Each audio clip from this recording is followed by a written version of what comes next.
Assalamualaikum warahmatullahi wabarakatuh. Selamat siang dan salam sejahtera. Bapak Ibu, siang ini saya akan menyampaikan keajaiban efek penggandaan yang oleh Albert Einstein dikatakan keajaiban dunia yang ke-8. Karena dengan cara inilah maka orang-orang di Amerika dulu menjadi kaya. Zaman dulu ada seorang pengrajin yang mempersembahkan sebuah catur pada kaisar.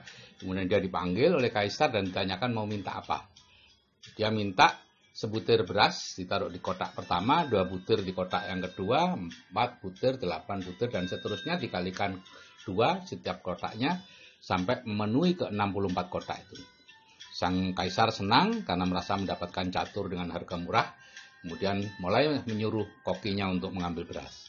Ditumpuklah di situ, di jalur pertama sampai 128 ada ditumpuk kecil, kemudian 256, 508, 1 kotak, 2 kantong, 4 kantong, dan seterusnya. Begitu 32 kantong, raja mulai sadar bahwa ini tidak betul. Akhirnya dipanggil ahli matematika dan ditanyakan berapa sebetulnya yang dibutuhkan kalau dikalikan 2 kali di setiap kotak. Untuk memenuhi 64 kotak dibutuhkan beras sebanyak 18 juta triliun butir beras. Itu adalah hasil beras di seluruh dunia dikalikan 10. Akhirnya raja membatalkan perjanjiannya dan menggantikan dengan sejumlah tanah. Nah, efek penggandaan bisa digunakan untuk apa saja, Bapak Ibu?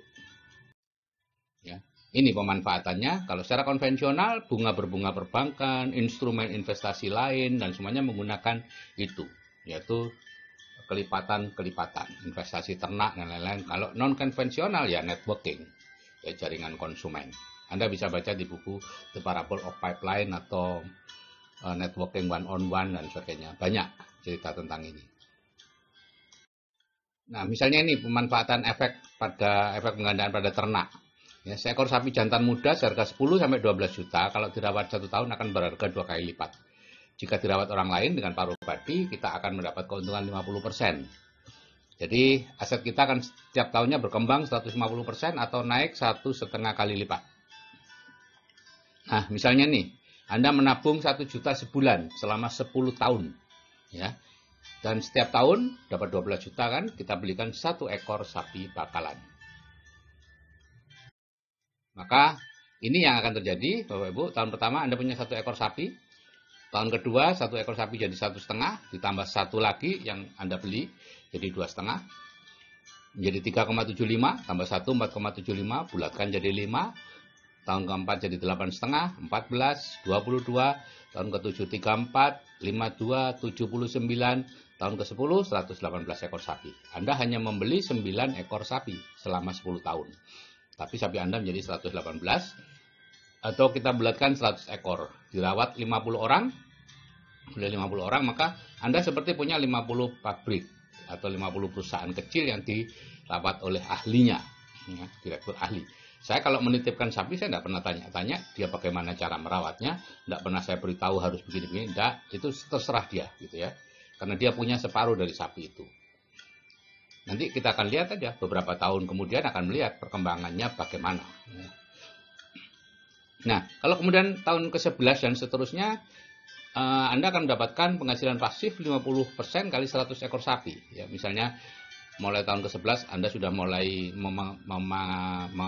memakai atau mengambil manfaatnya. Kurang lebih 600 juta per tahun atau 50 juta per bulan nilai uang sekarang. Tanpa kerja, Bapak Ibu. Ya. Nah, ada catatan tapi ya, syarat dan ketentuan berlaku. Ya, yaitu ini. Kalau Anda mau memulai ini, perhatikan. 3 tahun pertama biasanya hilang tuh investasi Anda. Dicuri orang, ketemu penipu, sakit, mati, nah, pokoknya apapun dilakukan oleh bawah sadar Anda untuk menghalangi Anda melakukan investasi terus. Ya. Itu memang normal seperti itu ya. Saya dulu juga waktu melatih pembantu saya di Villa Kebonan Lumajang berinvestasi ya seperti itu. Apa tuh dulu kambing pertamanya, kambing ya separuh mati tuh. Dalam waktu 1,5 bulan separuh dari 10 ekor yang seharusnya yang dia peroleh dari gaji selama setahun mati. Tapi dengan dukungan dari saya bahwa itu normal dan lain-lain, maka dia terus. Biasanya orang setelah mengalami hal buruk akan berhenti untuk berinvestasi, karena memang itulah tujuan bawah sadar Anda, yaitu supaya Anda berhenti berinvestasi dan terus bekerja keras mencari nafkah seumur hidup Anda. Nah, itu konvensional. Sekarang kalau networking atau jaringan konsumen, Anda join, kemudian Anda belanja, mengajak satu teman setiap bulan, mengajari mereka untuk juga mengajak satu teman setiap bulan. Ini yang akan terjadi, ya. 1 menjadi 2, 4, 8, ya, anggota grup Anda, ya. Mungkin ada yang tidak mengajak, lebih banyak yang tidak mengajak, tapi banyak juga yang mengajak lebih dari 1 atau lebih dari 2. Sehingga akhirnya pada bulan ke-12, Anda sendiri hanya mengajak 12 orang secara pribadi, ya. Tadi perjanjiannya sebulan 1, ya. Dan grup Anda menjadi 4096. Tentu kalau Anda ingin lebih cepat, ya tentu bukan sebulan 1, Bapak Ibu. Itu lebih. Kalau Anda masing-masing belanja 500.000 sebulan dalam grup, omset Anda sudah 2 miliar. Biasanya bonusnya 10%. Anda dapat 200 juta per bulan. Dan itu passive income terus-menerus karena mereka akan belanja terus di sebuah usaha networking yang baik. Nah, karena itu banyak sekali orang-orang yang menjalankan usaha networking berhasil dan bisa kaya. Tapi banyak juga yang Anda menolak gitu, atau Anda ini menjalankan di awal-awal saja semangat, setelah itu enggak.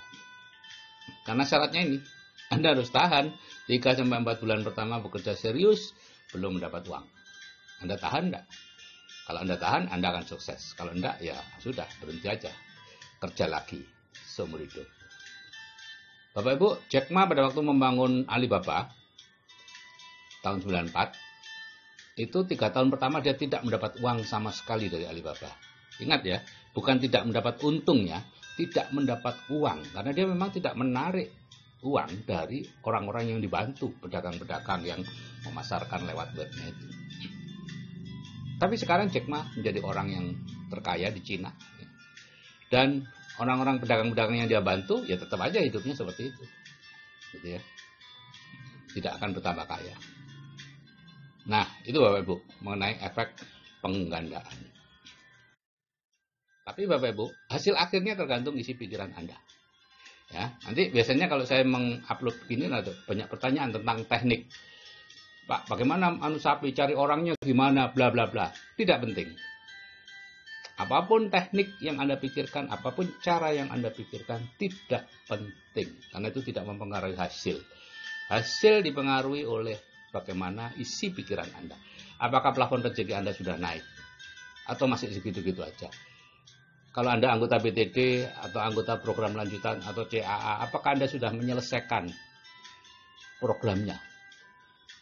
Yaitu mendengarkan audio terapi bawah sadar 21 kali, 2 audio. Kemudian hadir di seminar yang ditunjuk. Saya tidak jualan seminar karena saya juga peserta di seminar itu. Apa sudah selesai? Kalau belum, udah deh. Nggak usah macam-macam investasi dan lain-lain karena isi pikiran Anda belum mendukung. Hasilnya tergantung isi pikiran Anda, plafon rezeki Anda. Oke Bapak Ibu, jika saya yang sudah berumur bisa berubah, Anda juga pasti bisa. Saya akhiri sekian. Wassalamualaikum warahmatullahi wabarakatuh. Selamat siang dan salam sejahtera.